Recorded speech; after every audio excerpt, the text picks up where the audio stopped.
जय श्री राम। मेरे कन्या राशि के प्यारे जातक जातिका, बहुत स्वागत है आपका आपके अपने बेहद खास कार्यक्रम में। मैं हूं आपके साथ आपका अपना डॉक्टर राज मिश्रा। नवंबर एक बहुत महत्वपूर्ण महीना है, बहुत सारी प्लैनेटरी चेंजेस है नवंबर में। आखिर आपके लिए कैसा रहेगा, और स्पेशली आपके लिए तो बहुत इंपॉर्टेंट है जानना, क्योंकि आप अपने चीजों को प्लान कर पाए। मैं इसलिए बता रहा हूं कि आपके जो राशि स्वामी बुध हैं, वक्री भी होंगे, अस्त भी होंगे, मार्गी भी होंगे, सब कुछ होने जा रहा है। और शुक्र आपकी राशि में नीचस्थ होकर के गोचर कर रहे हैं। तो इसलिए मैं चाहता हूं कि आपके बारे में कुछ खास चर्चा जरूर किया जाए। लेकिन एक बात आपको कहना चाहता हूं, मेरी जो आने वाले समय में भागवत कथाएं हैं वो दिल्ली में है, राम कथा इत्यादि दिल्ली में है। फिर मेरी कथा उत्तर प्रदेश में है और मध्य प्रदेश में है। तो आपसे रिक्वेस्ट करूंगा, यदि आप भी चाहते हैं अपने यहाँ भागवत कथा का आयोजन करना और मेरे द्वारा चाहते हैं कि मैं आकर आपके यहाँ संगीत में कथा करूं, तो नंबर आपके सामने है। आप मुझे कॉल करके अपना समय, अपना जो भी डेट आप चाहते हैं उसको बुक करा सकते हैं। और उसके साथ साथ अगर आप मुझसे बात करना चाहते हैं, कॉल अपॉइंटमेंट ले सकते हैं। रात को 9 बजे, दोपहर को 12 बजे लाइव आता हूं, आप उसमें जुड़ सकते हैं। अब सबसे इंपॉर्टेंट पार्ट इस राशि के लिए कि आपके जो राशि स्वामी बुध हैं इस कुंडली में, उनका गोचर पहले रहने वाला है वृश्चिक राशि के अंतर्गत। अब वृश्चिक राशि में उनका गोचर रहने से अगर मैं बात करूं हेल्थ को लेकर के, अगर मैं बात करूं प्रोफेशनल लाइफ को लेकर के, जो और अगर सबसे इंपॉर्टेंट प्रोस्पेक्ट पर बात करूं, अगर आज के मैं प्रोस्पेक्टिव से देखूं, आज के टाइम को लेकर के देखूं, तो पैसा बहुत इंपॉर्टेंट है। नहीं है, ये कंफर्म है कि पैसा सब कुछ नहीं है, लेकिन इसमें भी कोई दो राय नहीं है कि पैसा बहुत कुछ है। पैसा सब कुछ नहीं है, लेकिन इसमें भी कोई दो राय नहीं है कि पैसा बहुत कुछ है। तो बृहस्पति आपके लिए उच्चस्थ हो गए हैं भाई 11th हाउस में। ये मैं कह सकता हूं कि पैसा तो इस महीने में आएगा ही आएगा। और एक और बहुत बड़ा विषय हो रहा है, जिसमें आपके राशि, आपके सेकंड हाउस के स्वामी शुक्र और आपके भाग्य के स्वामी शुक्र स्वग्रही होने जा रहे हैं, यानी अपने घर में गोचर करने जा रहे हैं सेकंड हाउस के अंदर। सेकंड हाउस में उस घर के स्वामी का अपने घर में गोचर करना, ये पूरी तरीके से दर्शाता है कि पैसा आएगा भी और पैसा आप इन्वेस्ट भी करेंगे। मैं बहुत क्लियरिटी से कह रहा हूं, बड़े दावे के साथ कहता हूं, अगर आप कन्या राशि के हैं तो नवंबर महीने में आप पैसा इन्वेस्ट करेंगे। पैसा इन्वेस्ट किसमें करेंगे?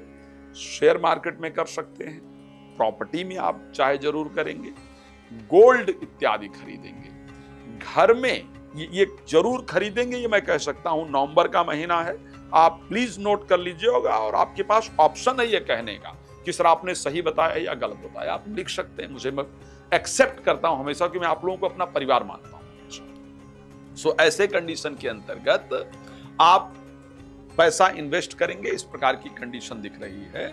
घर में मांगलिक कार्य का आयोजन होगा, कोई अच्छा कार्य। ये भी पक्का है कि चाहे आप घर में एक हवन ही कराएं, चाहे घर में कीर्तन ही कर डालें, चाहे घर में गेट टुगेदर करें, एक पार्टी ही कर लें, लेकिन कुछ इस प्रकार का आयोजन आपके घर में जरूर होने वाला है, ऐसा नजर आ रहा है। और ये मैं पक्का कह सकता हूं भाई। तो फाइनेंस की दृष्टि से अगर मैं देखूंगा तो मैं नवंबर को आपके लिए एक अच्छा समय कह सकता हूं। अब इंपॉर्टेंट ये है कि अगर मैं हेल्थ के पॉइंट ऑफ व्यू से बात करूं तो क्या कहूंगा? हेल्थ के पॉइंट ऑफ व्यू से अगर मैं बात करूंगा तो मैं कह सकता हूं कि 14 नवंबर तक, जब तक कि बुध अस्त नहीं होते हैं, तब तक वक्री भी होंगे तो सेकंड हाउस के अंतर्गत रहेंगे। तो 14 नवंबर तक का समय हेल्थ के पॉइंट ऑफ व्यू से अच्छा समय है। इस समय पर हेल्थ इत्यादि में चेंज का योग है। पहला दिन नवंबर का थोड़ा सुस्त करने वाला रहेगा, लेकिन आफ्टर 14 नवंबर आपके लिए बेहतर रिजल्ट होगा। बट बिफोर 14 नवंबर आपके लिए बेहतर रिजल्ट होगा, बट आफ्टर 14 नवंबर क्या होने वाला है, 14 नवंबर के बाद आखिर क्या होने वाला है? तो 14 नवंबर के बाद, क्योंकि आपके राशि स्वामी अस्त हो जाएंगे। राशि स्वामी अस्त होने पर हमेशा ये प्रॉब्लम देखने को मिलती है कि जो मेरी चीजें चल रही होती हैं वो रुक जाया करती। तो 14 नवंबर के बाद चीजें रुकना शुरू हो जाएंगी। जो काम कल करना है वो परसों पर टल जाएगा। मीटिंग करेंगे, उसमें कुछ रिस्पांस नहीं आएगा। तो आपका मन थोड़ा परेशान रहेगा कि यार मैं कोशिश कर रहा हूं, कर रही हूं, रिजल्ट नहीं मिलता है, लोगों से मिलने का बात कर रही हूं, बिजनेस के लिए प्रयास कर रहा हूं, कर रही हूं, जो भी चीजें आप प्रयास कर रहे हैं उसमें आपको एक्स्ट्रा वर्क करने की जरूरत पड़ेगी, वो आपका डिले होगा। सो ऐसे कंडीशन में डिले होने पर भी आपको परेशान नहीं होना, आपको अपने कार्य पर लगे रहना है। जब आपकी चीजें रुकनी शुरू हो जाए, डिले होनी शुरू हो जाए, तो गायत्री मंत्र का जप स्टार्ट कर देना है, हरी सब्जी को अधिक खाना स्टार्ट कर देना है। इसको करने से आपकी परिस्थितियां बेहतर होंगी। अच्छा, अब सबसे इंपॉर्टेंट पार्ट जो है ये 29 ऑफ नवंबर तक चलने वाला है, उसके बाद बेहतर होगा। बट एक बात जो बहुत अच्छा रहने वाला है, अगर हम बात करें एजुकेशन सिस्टम को लेकर के, एजुकेशन में क्योंकि शनि मीन राशि के अंतर्गत गोचर कर रहे थे, अब बृहस्पति की दृष्टि पंचम भाव पर पहुंच जाने से एजुकेशन में आपको बहुत अच्छा और पॉजिटिव रिजल्ट मिलेगा, इस प्रकार की परिस्थिति दिखती है। अगर मैं अधिकतम लोग जो एंजाइटी, फोबिया, नेगेटिविटी या डिस्ट्रैक्शन या पुराने रिलेशन को भूल करके नए रिलेशन की तरफ आगे बढ़ने वाले देखेंगे, तो मुझे वो कन्या राशि के लोग दिख रहे हैं। अगर आप कन्या राशि में हैं तो आप पुराने रिलेशन से बाहर निकल करके नए रिलेशन की तरफ आगे जाएंगे। पुरानी जो स्ट्रेस है या पुरानी जो प्रॉब्लम्स चल रही है वो आपकी नवंबर में दूर हो जाएगी, नई चीजें आप स्टार्ट करेंगे, इस प्रकार की कंडीशन दिखती है। एजुकेशन वाइज जैसे चल रहा है एज इट इज चलने वाला है, थोड़ा बेहतर होने वाला है, वो मैंने बता दिया है। अगर मैं बात रिलेशनशिप को लेकर के बात करूं, यस, बृहस्पति की 7th हाउस पर 9th दृष्टि पड़ रही है। रिलेशनशिप वाइज भी कंडीशन आपके लिए शानदार रहेगी, परिवर्तन जरूर आएगा। जो आपसी लड़ाई झगड़े हैं जीवन साथी के साथ वो दूर होंगे। 2 तारीख तक अपने स्किन पर प्लीज ध्यान रखिएगा।